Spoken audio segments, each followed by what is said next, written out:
Hi, and welcome to Chapter 1. Today, I am going to read Chapter 1 of Heavens to Bribery. It is the 9th book in the Kenni Lowry mystery series. Chapter 1. Mama always says that a woman's life was a series of surprises, but nothing prepared me for this. Here I was, the sheriff of Cottonwood, Kentucky, with a murder case half solved, and a man was kneeling before me proposing in front of my whole family. A couple of town folks who'd been drawn by the commotion, and Edna Easterly, the one and only employee of the Cottonwood Chronicles. I was sure Mama had hired her for such an occasion as this.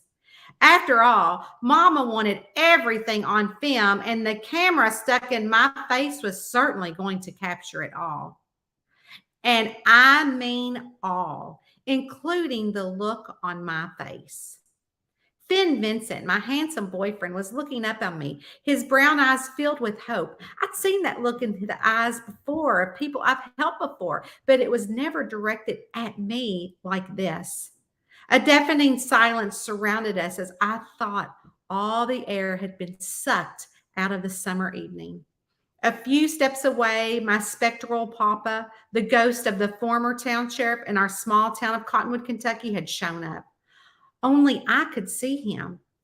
I was on the precipice of answering, my eyes flitting between Finn's hopeful brown gaze and Poppa's ethereal, patient presence. I could feel the weight of Finn's anticipation, a current of electricity humming between us. Poppa, in contrast, emanated in a calm and steady beacon in the chaos of this moment. His shoulders lifted in a noncommittal shrug. This decision, he seemed to say, was entirely mine. Thoughts of the murder case that remained unsolved gnawed at my mind, a persistent reminder of my duties as Cottonwood sheriff, but also the wild, unprecedented life that was presented here. Kenni, Finn whispered, his eyes darting to the left and to the right, his chest filled with air before he looked up at me, waiting for my answer. I began, clearing my throat. The word, an unfinished symphony hanging in the warm summer air. Finn's gaze was locked on mine, but his attention wavered as my eyes darted past his shoulder for a brief moment. Bewildered glance toward the place where Poppa stood. Of course, Finn could see nothing but empty space. Abruptly, a scream pierced the quiet evening like the piercing whistle of a tea kettle reaching the boiling point. The hair on the back of my neck stood up on end, and everyone's focus shifted in unison towards the alarming sound. It was a harsh intrusion, a reminder that the stark danger often punctuated Cottonwood's tranquility. Without a second thought, I found myself moving, an almost automatic reaction, reaching for my trusty weapon holstered around my ankle. Finn, always quick on his feet, was right behind me. His unanswered proposal of marriage hung between us, another silent specter adding to the charged atmosphere. Oh, Lord, Mama's voice drifted to us from behind, her tone a cocktail of exasperation and concern. Can't a woman get a decent proposal of marriage in peace in this town anymore? She cried out. Adrenaline coursed through my veins as we ran out of the makeshift basement movie theater and rounded the corner, heading towards the screen. My heart pounded against my ribs like a wild drum. An unexpected sense of relief washed over me. The crisis had provided me a momentary reprieve from answering Finn's proposal. But that relief quickly gave way to a sense of dread, a familiar taste of anxiety on my tongue as I imagined the sight we were about to encounter. In a larger scheme of my life, I knew this incident was merely the start of a new chapter, another twist in the winding tale of love, duty, and death that defined my existence in Cottonwood. And Finn's marriage proposal was yet still unanswered, would undoubtedly change everything forever. The frantic cries for help were now louder, echoing through the still night. The voice was unmistakably Patty Dunaway's. There! A long, thin shadow in the moonlight pointed towards the railroad tracks. Those tracks ran like a metallic scar through the heart of town, right behind Luke and Vida Jones' house. The stark light of the moon painted Patty's lanky silhouette against the inky night, forming a tableau of fear and urgency. 3 dogs' leashes were wrapped around one of her hands as she tried to reel in the dogs attached to them. With the echo of Patty's panic cries still ringing in my ears, I turned to Finn, my voice carrying the firm authority I'd honed as the Cottonwood sheriff. My sheriff mode was like a switch that automatically flipped on and off. It was completely off when Finn was on one knee, but now that I was standing here with the body line across the train tracks, the sheriff's switch flipped. Finn, I need you to get Patty and the dogs back and keep the crowd at a distance, I said, motioning for the gathering knot of curious townfolk who had begun to drift over from Luke and Vida's. Although Finn was no longer part of my department, Finn was someone I trusted implicitly, especially in situations like these. His broad shoulders tensed in understanding, and he nodded, his dark eyes lingering on me for a moment as if he was trying to process how he'd went from one knee, asking me to marry him, to standing over a body in seconds. He turned towards Patty. In the soft moonlight, Patty looked even more disheveled than usual. Her frizzy hair was a wild halo around her head. Her usually cheerful face was pale and stricken with terror. The 3 dogs that she had been walking, a spirited spaniel, a large bridled mutt, and a tiny terrier, whimpered and tugged on their leashes, their sensitive nose detecting that something was in fact wrong. Finn gently but firmly guided Patty and the canines away from the railroad tracks. His calming presence seemed to soothe them slightly. Meanwhile, the inquisitive onlookers who followed us from the movie theater were held at bay by Finn's commanding stature, their speculative whispers and concerns, glances creating a subdued background buzz. From the edges of the curious crowd, Mama's voice rang out. Her distinctive Southern twang was a comforting soundtrack to most of my life, but right now it rang through the night with an edge of anxiety. Finn Vincent, what in heaven's name is going on? Mama demanded. Her slightly accusatory tone betrayed her concern, an emotion she was quick to share. Now, don't y'all worry. Kenny will get to the bottom of this, and we will be back to Finn's proposal in no time. Finn looked flustered, glancing back at me before turning to Mama. Kenny is doing her job. We should let her. There's someone on the tracks, Patty said in a shaky voice, interrupting Finn.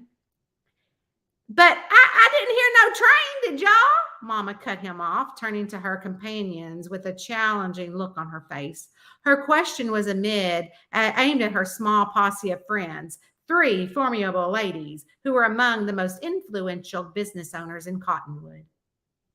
Viola White, the owner of White's Jewelry, who was a petite woman, stood about 5'4". Her gray hair was styled immaculately. And beside her was Ruby Smith, the owner of Ruby's Antiques, who was a stark contrast. Her short red hair was as fiery as her personality, and her vibrant orange lipstick added to her overall vivid personality. And then there was Lulu McLean, who owned Lulu's Boutique. Her very short black hair and pronounced Southern accent made her a distinctive character. She had a motherly quality that put people at ease and a sense of style that made her boutique the talk of the town. With the crowd momentarily placid, I turned my attention back to the body. My heart pounded in my chest as I crouched beside the figure, and with a sharp smell of iron filled my nostrils. I fumbled for my phone and turned the screen brightness up to its maximum, providing the only other source of illumination against the moonlit darkness. Holding my breath, I pointed the flashlight toward the body, preparing myself for what was to come next. Regardless of who the victim was, the night was clearly taking a turn that none of us had expected. Though I was all too familiar with this part of my job, the sight of a life so brutally snuffed out still caused my stomach to twist uneasily. Yet I couldn't let emotions sway me. I had a crime scene to survey, a growing crowd to manage, and a murder to solve. Who is it, Kenny? Mama's voice cut through the silent night, her curiosity echoing in the hushed crowd. As I hesitated, she added, more to her friends than me. Kenni will tell us in a minute, she said. Her confidence in me was comforting, but in this moment it was felt misplaced. I had no answer to give her, no name to assign to the lifeless body before me, and despite the shock of the situation, I was surprisingly calm, my mind beginning to fall into the familiar rhythm of the deductive reasoning. The man was a stranger to me, a face I had not seen in this tight knit community of Cottonwood. His dark hair was matted with blood, and his clothes were nondescript, the kind that wouldn't draw attention to any crowd. I felt a pang of sadness at the sight of a life extinguished under the cover of darkness far from home. Mama had been right about something, though. There hadn't been a train. Cottonwood was a town molded by routine and rhythm, and the chugging of trains passing through was as regular as the sunrise. A long, drawn out whistle usually announced their arrival, breaking the silence of the night with a mechanical howl that would be heard all the way over to the Joneses' basement. The sound had woven itself into the fabric of our lives, an auditory reminder of the outside world, but there was no such sound tonight. No whistle, no rumblings of wheels against the track, no rhythmic clacking of the cargo. The silence was a stark contradiction of the chaotic scene that had unfolded, and it wasn't just the silence. Looking more closely, I could see the lack of the typical gruesome injuries that one would associate with a train accident. The moonlit glittered off the rails, unembellished and smooth. There was no sign that a train had rushed over this body. My gut twisted with unease as the implication of my observation sank in. This was not an accident. This was something much darker. I slowly stood up and tucked away my phone, and turning to the anxious crowd, I need everyone to stay back, I said, trying to keep my voice steady. This is a crime scene. I need to reserve it until help arrives. So why don't y'all go on home and we'll have some details in the morning. We won't have anything here for you tonight. I locked eyes with Finn, giving him a curt nod. He understood, moving quickly to usher Patty and her dogs away from the track and back towards the crowd. As a murmur of confusion and fear rippled through the townfolk, I took a deep breath, preparing myself for the tumultuous investigation that lay ahead. This night was far from over. Chapter 1 of Heavens to Bribery, Book 9 in the Kenni Lowry Mystery Series.